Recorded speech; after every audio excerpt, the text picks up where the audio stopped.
కూర్చోవచ్చు కదా. ఎలా ఉన్నాడు వాడు? బాగున్నాడు. వాడు నాకు ఫోన్ చేసి 2-3 వారాలు అవుతుంది. అంతా ఓకేనాగా? ఎందుకు ఇంత రాత్రప్పుడు రావడం? చెప్పుంటే నేనే కొరియర్లో పంపించేవాడిగా.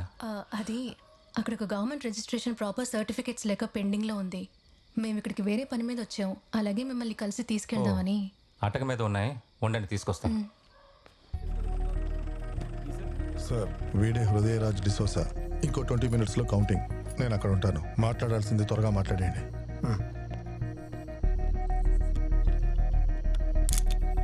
ఈ బ్రాండే కదా కావాలన్నారు. హృదయరాజ్ డిసోజా. టైం చాలా తక్కువగా ఉంది, సో తిన్నగా విషయానికి వస్తాను. Das and co tobacco factory, దానికి సంబంధించిన వాళ్ళు యాంథనీ, హెరోల్, వీళ్ళిద్దరి ఐడెంటిటీ రికార్డ్స్ ఉన్నాయి. కానీ లియో గురించి ఏమీ తెలీదు. లియో చనిపోయేటప్పుడు వాడితో ఉన్న వాళ్ళల్లో ఈ రోజుకి ప్రాణాలతో ఉన్నది మీరొక్కరే. నాకు మీరు చేయాల్సింది ఒకే ఒకటి. ఈ ఫోటోలో ఉన్నది లియోనా కాదని చెప్తే 4 ప్రాణాలని కాపాడొచ్చు. నాకు అర్థమవుతుంది, మీ కళ్ళలో చావు భయం కనిపిస్తుంది. మీకు ఇంకో 3 రోజుల్లో ఊరి అని చెప్పారు. ఏం జరిగిందో చెప్పారంటే ఇప్పుడు కూడా ఓ పిటిషన్ పెట్టి నేను మీ ఉరి శిక్షని మరుపరిశీలన చేయించగలను. ఏం జరిగిందో చెప్పారంటే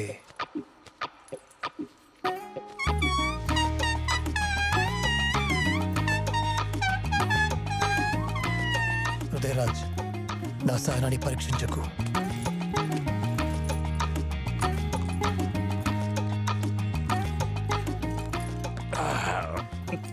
మంచి విషయం కోసం ఇదంతా అడుగుతున్నావు అనుకుందాం.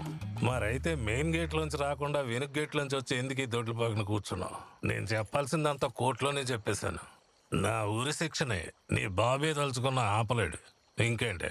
Das and co tobacco factory ఏం జరిగింది? లియో ప్రాణాలతో ఉన్నాడా లేదా? లేదా లియో ఎలా చనిపోయాడు? ఇది నేను నీకోసం దీనికోసం చెప్పట్లేదు. ఎలాగో ఇంకో 3 రోజుల్లో పోతాను. ఆ తర్వాత వాడి గురించి మాట్లాడలేను. అందుకే చెప్తున్నాను. 1999 దాస్ అండ్ కో ఆంధ్రాలోనే పెద్ద టొబాకో ఫ్యాక్టరీ. దాన్ని మొత్తంగా పరిపాలించింది యాంటోనీ దాస్. దాస్ అండ్ కోలో పొగాకు ఎక్స్పోర్టే మెయిన్ బిజినెస్ అని రంగు పూసి లోపల ఎన్నో ఇల్లీగల్ బిజినెస్లు చేస్తూ వచ్చారు. లోకల్, నేషనల్, ఇంటర్నేషనల్ అని దాస్ అండ్ కో బిజినెస్ పెద్దగా పెరుగుతూ వచ్చింది. తనకి సహకరించని వాళ్ళని క్షమించి వదిలేసే అలవాటు లేదు యాంటోనీకి. చంపేస్తాడు జాలి దయ లేకుండా. అది పోను పోను వాళ్ళ కుటుంబ అలవాటుగా మారింది. వాడు కొత్తగా ఏది మొదలు పెట్టాలనుకున్నా ప్రాణబలి ఇచ్చే మొదలు పెడతాడు. ప్రాణబలి ఇస్తేనే వాడి సామ్రాజ్యం విస్తరిస్తుందని గట్టిగా నమ్మాడు. అది మేక దున్నపోతో మొదలై చివరికి నరబలిచ్చే స్థాయికి వెళ్ళింది.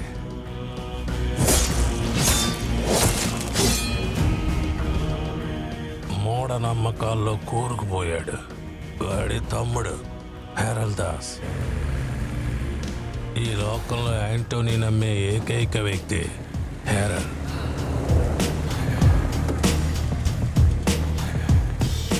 కెనడాలో చదువుకోవడానికి వెళ్ళినాడు. ఎంతో మంది ఇంటర్నేషనల్ డ్రగ్ కార్టెల్స్ తో పరిచయం ఏర్పడి దాస్ అండ్ కో బిజినెస్ అక్కడ ఎక్స్పాండ్ చేశాడు.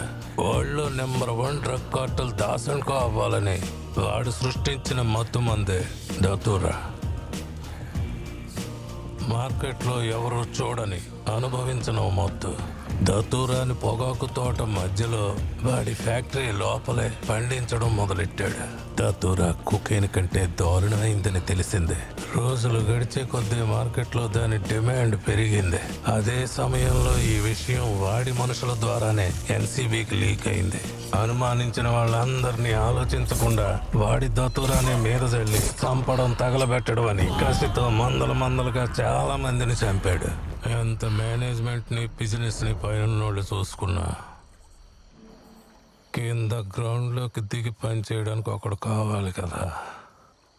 యాంటోనీ కొడుకు చిన్నప్పటి నుంచి నేను ఎత్తుకొని పెంచినోడు దాస్, లియో దాస్.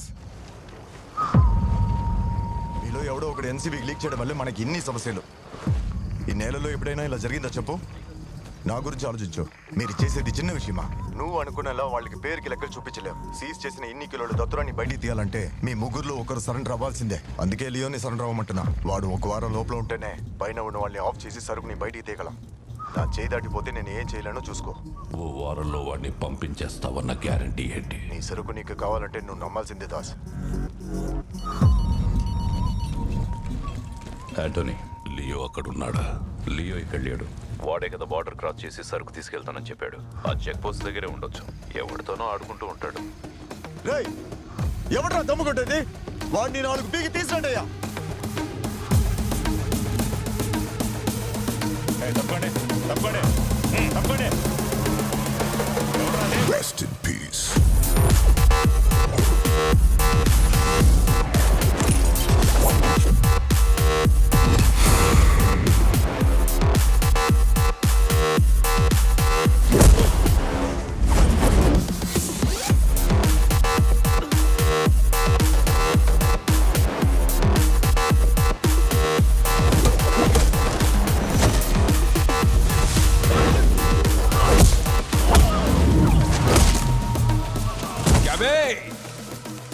బండి తీరా.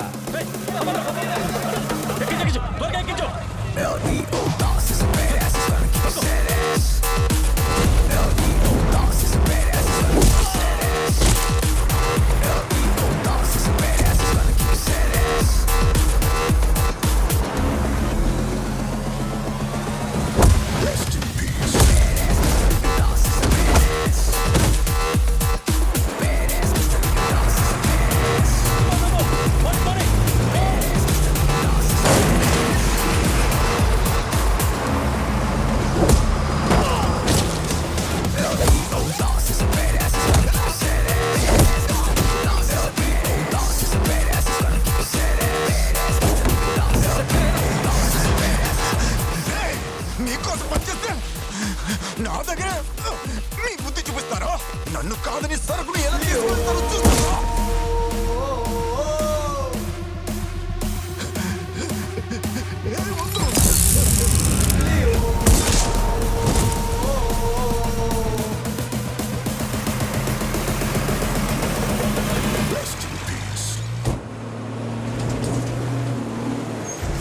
మాతోనే ఉంటూ ఎన్సీబీకి ఇన్ఫర్మేషన్ ఇచ్చిన గుంటనక్క ఎవరో లియో కనిపెట్టేశాడు.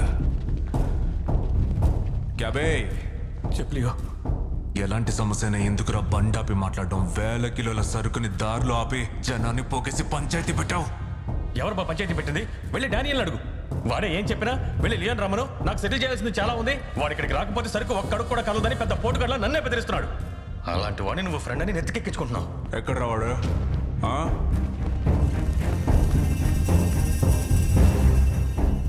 ఏం సమస్య నీకు? వీడితో కలిసి పనిచేయడానికి ఏం నొప్పి నీకు? నాకు వాడేరా సమస్య.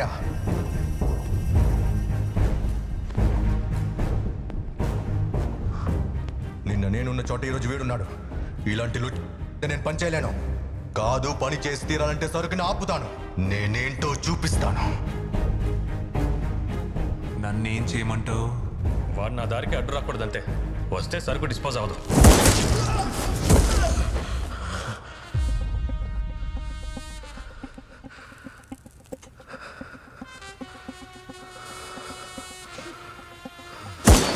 కోరుకొని తెచ్చుకున్నాడు రా కదా.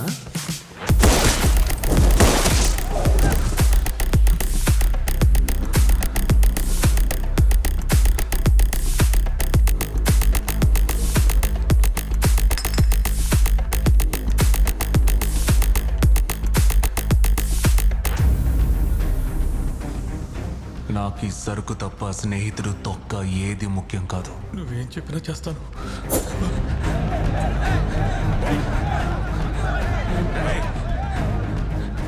గతి తీరా. ఇప్పుడు నువ్వు గన్ను ఎవరు చెప్తావో తెలుసు.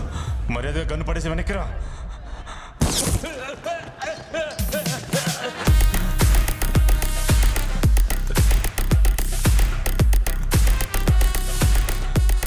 హలో బ్రదర్ సినిమా చూసావేటి? 2 నాగార్జునులు ఉంటారు, అదే కదా. అందులో ఒక చిన్న చేంజ్. అందులో 2 అబ్బాయిలు, ఇక్కడ ఒక అబ్బాయి ఒక అమ్మాయి.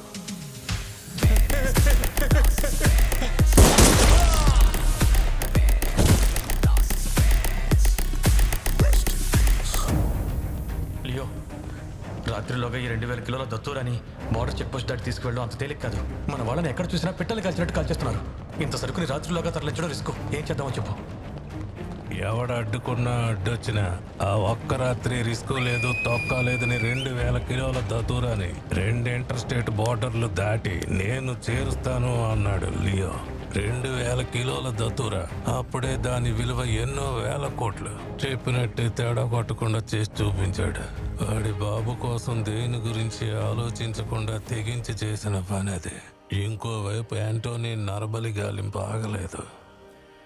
ఒక అరుదైన జాతకం కోసం 2 ఏళ్లు వెతికాడు. వాళ్ళని బలిస్తే మళ్ళీ ఆ టొబాకో ఫ్యాక్టరీ వ్యాపారం ఇంకా గొప్పగా మారుతుందని పూర్తిగా నమ్మాడు.